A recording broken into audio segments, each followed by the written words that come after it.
여러분, 미국 증시가 폭락했습니다. 오늘 미국 증시를 보면 진짜 여러분들도 깜짝 놀라실 거예요. 제가 대폭락이라고 쓰려고 하다가 그냥 폭락만 쓰고 말았는데요. 예, 너무 또 위기감을 조성한다, 불안감을 조성한다 이럴까 봐 그냥 폭락이라고 쓰고 말았는데요. 여러분 이거 한번 보시죠. 나스닥 종합지수입니다. 3.23% 떨어졌어요. 360.36이 빠져서 1810.53으로 마감했습니다. 나스닥 종합지수가 기술주 중심이죠. 그러니까 뭐 테크라고 붙어 있는 것은 나스닥에 상장되어 있다고 보시면 될 것 같습니다. 그런데 여기가 굉장히 많이 떨어졌습니다. 폭락이라고 이야기할 만합니다. 이것뿐만이 아니에요. 다우산업도 이게 다우산업은 대형주 중심으로 되어 있잖아요. 예, 여기는 보시면 2.25% 764.13이 빠졌습니다. 33,202.22로 마감을 했습니다. 예상했던 것보다가 많이 빠졌어요. 예, 많이 빠졌어요. S&P 500 지수도 마찬가지입니다. S&P 500 지수도 이게 대형주죠. 예, 대형주고 다우산업이 블루칩 지수입니다. 예, S&P 500 지수도 2.49% 빠졌어요. 3,900이 어이없이 무너졌습니다. 99.957이 빠져서 3,895.75로 마감했습니다. 오늘 시장은 왜 이렇게 무너졌을까요? 왜 이렇게 폭락했을까요? 이제 여러분 많은 사람들이 실적을 보기 시작한 거예요. 실적을 보기 시작한 거예요. 제가 여러분들에게 말씀을 드렸잖아요. 다 필요 없고 심리에 의해서 밀어 올라가는 거 그건 거품이다. 결국은 기업의 실적이 말해줄 거다. 그 말씀 제가 드렸고 실제 현장 경제 좀 더 구체적으로 말씀을 드리면 실물 경제가 나쁜 게 사실인데 왜 주가가 이렇게까지 밀고 올라가는지 모르겠다. 이런 의문 제가 많이 가져서 여러분들에게 말씀을 드렸어요.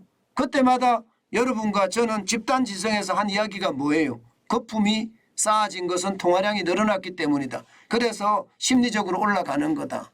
그렇게 우리는 집단지성으로 쌓아서 말씀을 나눴잖아요. 그런데 이제 실물 지표가 실제로 뻥뻥 떨어지는 걸 보니까 시장은 변하기 시작했습니다. 여러분 이거 한번 보세요.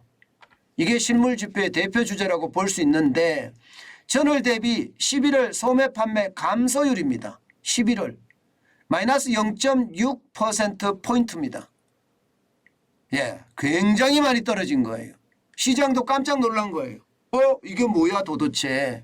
예, 뭐 실물이 좋다며 실물 완전히 망가졌는데 게다가 11월 달 제가 여러분들에게 계속 말씀드린 게 있어요. 블랙 프라이데이가 예전만큼 흥행을 못했다 그렇게 이야기했어요.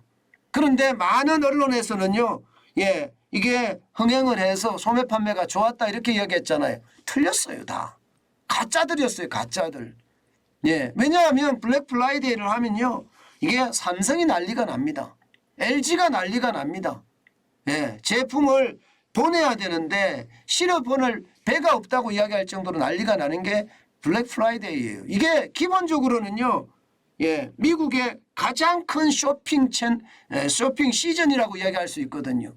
이때 삼성 조용했습니다. LG도 조용했습니다. 우리나라 업체들 다 조용했어요. 현대차까지도 조용했단 말입니다. 기사 한 줄이 안 나왔습니다. 그러면 이게 망가진 거예요. 그런데 언론들은 아니다 하고 계속 기사가 써졌잖아요. 지금 실제로 보니까 기죠. 실제로 보니까 마이너스 0.6% 떨어졌으니까 이것은요 여러분 거의 감소폭 치고는요 1년 만에 최대 수준입니다. 최대 수준이에요. 전년 대비해서 6.5%가 늘어나는 건 사실이에요. 전년 대비해서 6.5% 늘어났지만 전월 대비해서는 지금 0.6% 떨어졌다. 이것은 여러분 결국 말입니다. 결국 소비가 줄어드니까 침체가 왔다 이렇게 해석할 수 있는 겁니다.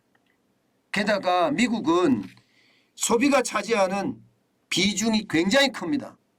미국은 거의 말입니다. 경제 성장률에서 경제 성장률 3요소 이러면 소비, 수출, 투자잖아요. 그죠? 그중에 소비가 미국은 거의 65%가 넘습니다. 65%가 넘습니다. 65%가 넘는데 이게 소비가 줄어들면 여러분 그 충격의 돈은 굉장히 크겠죠. 실제로도 굉장히 큽니다. 실제로도 굉장히 큽니다. 예, 그러니까 시장이 쉽게 말하면 버썩 얼었다 이렇게 이야기할 수가 있는 겁니다. 게다가 금리 인상의 여파 저는 올 거라고 말씀을 드렸어요. 여러분에게 제가 말씀을 드렸지만 12월 달에 0.5%포인트 그러니까 빅스텝을 단행을 했거든요. 그래서 기준금리가 4.5%가 됐습니다. 여러분 4.5%의 기준금리 굉장히 높은 숫자예요. 대출을 받는다고 생각을 해보세요. 그러면 기준금리 플러스 가상금리가 붙을 거 아니에요. 가상금리가 붙으면 실제로 대출 받는 사람 입장에서는 10% 넘게 대출을 받아야 된다는 이야기예요. 아니 10% 넘게 대출을 받아서 뭐를 할 수가 있죠? 10% 넘게 대출을 받아서 주식 투자한다고요? 주식 투자해서 벌 수 있는 돈이 5% 넘어가기 진짜 어려운데 이게 주식 투자해도 안 돼. 그럼 부동산 투자예요? 부동산은 지금 대폭락하고 있는데요. 그럼 금에 투자합니까? 금이라는 게 많이 올라가지도 않는데요. 여기에 뭐 채권에 투자합니까? 채권 수익률은 이게 뭐 5% 6% 정도 수준이지 10%까지 가지 않습니다. 그러면 대출 받는 사람들 대출 못 받아. 결국은 진짜 심각한 사람들이 대출을 받는다는 이야기인데 그거 가지고 그들은요 생활비로 쓰기 바쁜 거예요. 그런데 그 생활비마저도 적게 쓴다는 것이 현실이잖아요. 예, 현실이잖아요. 그래서 제가 이게 부담이 될 수밖에 없다. 금리라는 게 결국은 시장에 영향을 미치고 그 시장 중에서 소비 시장에 가장 영향을 미쳐서 이게 결국 소비가 떨어지고 소비가 떨어지면 기업의 생산이 감소하고 기업의 생산이 감소한다는 것은 일자리가 줄어드는 거고 일자리가 줄어들면 경기는 악순환으로 갈 수 있다. 그 말씀 지금 조금씩 나타나고 있는 겁니다. 결국 말입니다.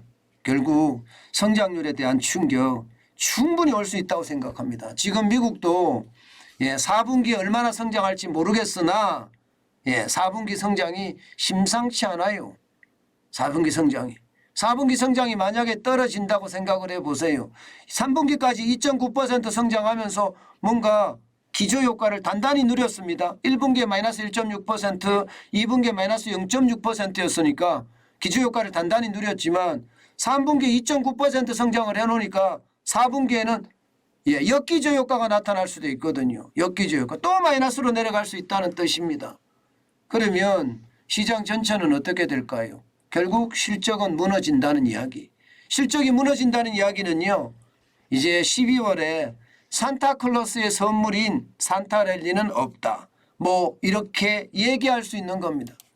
산타랠리는 없다는 이야기를 그래서 제가 쓴 겁니다. 그만큼 상황이 나빠진다 이런 얘기예요. 그러니 여러분도 보시는 것처럼 나스닥도 엄청나게 3.32%가 떨어지고 S&P 500 지수도 2.49% 떨어지고 다우산업도 2.25%가 떨어진 것은 아닌가 저는 그렇게 분석합니다.